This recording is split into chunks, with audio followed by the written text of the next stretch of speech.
Hi, my name is Matt. This is my dead Windows 7 desktop PC. I use it as a Windows Media Center, and it's a Intel Core 2 Duo running at 3.16 gigahertz, has 8 gigs of RAM, a 500 gig hard drive. I bought it used a couple of years ago and then kind of upgraded it. I think it came with 4 gigs of RAM, and I put in 8 and a little 8 gigs of RAM and then a little bigger hard drive to store the video files.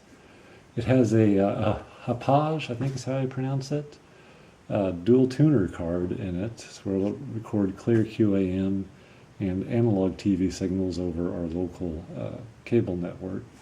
It also has some software called Play On and Play Later that will actually record Hulu and Netflix video streams, so I can play those back later. But anyway, a couple nights ago, I used the PC, at 5 o'clock when I got home from work, and left it on and came back in to the living room here at about 8 p.m. and the PC was off, which was unusual because usually it's not supposed to turn off until about 10:30 p.m. But as you can see, it's completely dead. You can press the power button and nothing happened, so I thought I'd dig into it and see if I can figure out what has happened. Okay, I have the desktop PC open here. I've unplugged the DVD drive and the hard drive. Usually what I do when I'm troubleshooting a dead PC is I just start unplugging things, a couple of times and try it again and see if it starts up. But if I unplug these two, and if I press the power button, still nothing happens, which is unusual. So I guess next I'll take out the Hauppauge card here, and then the RAM too. So the only thing I'll leave in is the, I guess just the CPU. Really can't try to power it up without the CPU. Okay, I've taken out the Hauppauge card and the sticks of RAM here, which look to be 2 gigabyte sticks, PC3, 10600, which I think is the, I'm not sure what the 10600 is, but the PC3 is the speed. And this is my Hauppauge card. Actually it just says WinTV from Hauppauge. It's the HVR2250. So it's been a pretty good card. Works well with the dual tuner. But anyway, I unplugged those and still nothing. The front's trying to come off. So at this point I think I'll look it over and see if I can find any swollen caps or anything burnt on the motherboard there. Okay, I've had a look over everything and I don't see any swollen caps or anything else that looks like it's smoked or has gotten hot or overheated.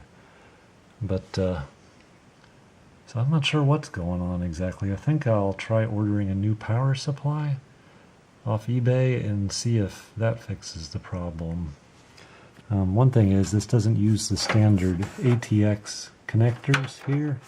It uses just a 2x3 connector for the main power and then like a voltage sense smaller wire up here. Whoops, that wasn't in the frame.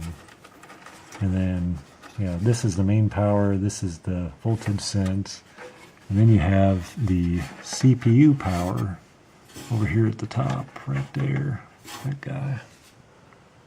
So yeah, I'll order a that and see what happens. Okay, I've ordered my new power supply. Got it hooked up. I still have the memory not installed. And it took almost a week for this to get here. It was only, I think, $19, which is really good for a proprietary type power supply. But anyway, I got it hooked up and everything, and it still doesn't make a difference. So I need to do some more troubleshooting to figure out what's going on here. Okay, I think I figured out what the problem was. I can actually get it to turn on now. Once I unplugged this SATA power cable, this was for the DVD drive, here it would turn on and the fan starts going and everything. But upon closer inspection of this connector right here, yeah, we'll get that in focus, there is a melted area right there, which I don't know why that's melted. It doesn't make any sense because that wasn't even hooked up to anything. The DVD drive was on this one here. But yeah, you can look in there and see it's a little, yeah, melted. So I think that's shorting things out. Okay, I tested it out and it looks like the 5 volts is shorted to ground here. The red is the 5 volts and then the 2 blacks are the grounds, and then the yellow is the 12 volts. Okay, I thought it'd be handy to show how I tested this power cable to see how it's shorted. I have the 2 SATA connectors here, and then this is the 4 pins that go into the motherboard. But anyway, I took my trusty multimeter here and set it to the diode setting, which this particular one doesn't have a beep or anything, but when you short out the 2 leads here, this should go to 0 or near 0. It does go to 0, which is nice.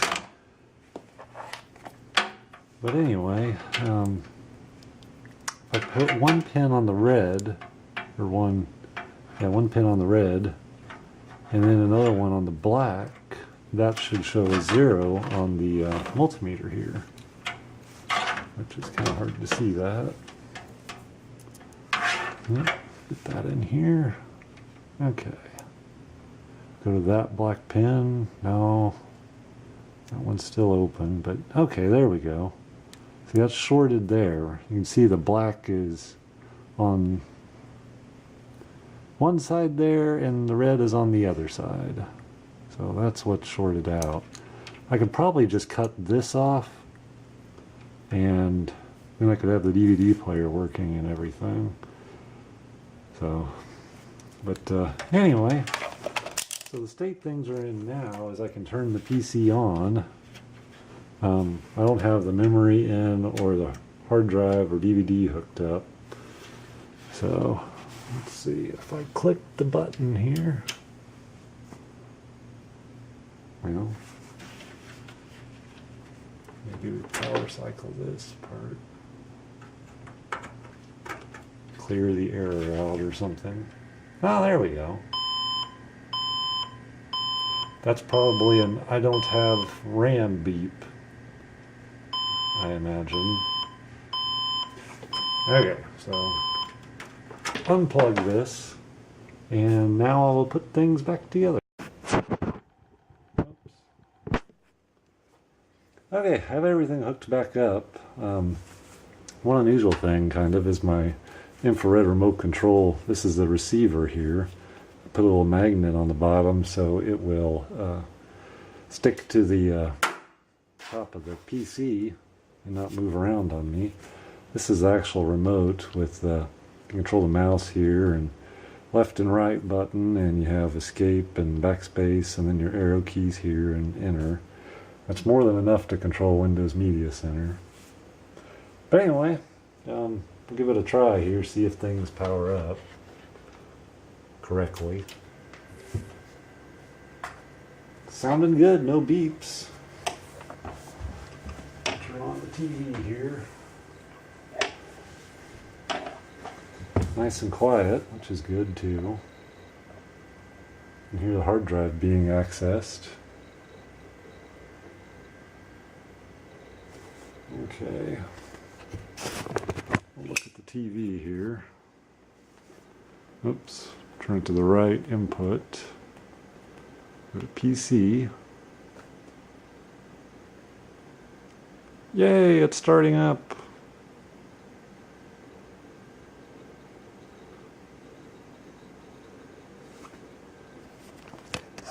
It usually takes a while to boot up.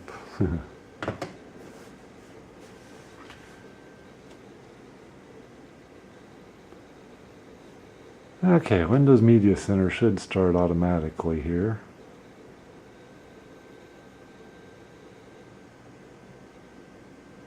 at some point. I'll come back when it's done. Come on, you can do it! Should have waited for this to boot up completely.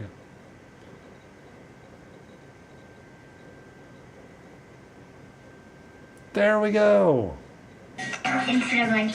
It is judgment time. We're going to start with Madison. Still kind of lagging. No. Cool! Okay, that's one no, so we'll move on. It works! Success! Yeah, I didn't know these power connectors could short out for no apparent reason. It was just amazing to me that there's that little bubble in there and there was nothing connected to it. The only thing I could think of is it would short out to some piece of sheet metal inside there, but nothing should have been moving. Very strange. Anyway, hope you enjoyed this video. Thanks for watching.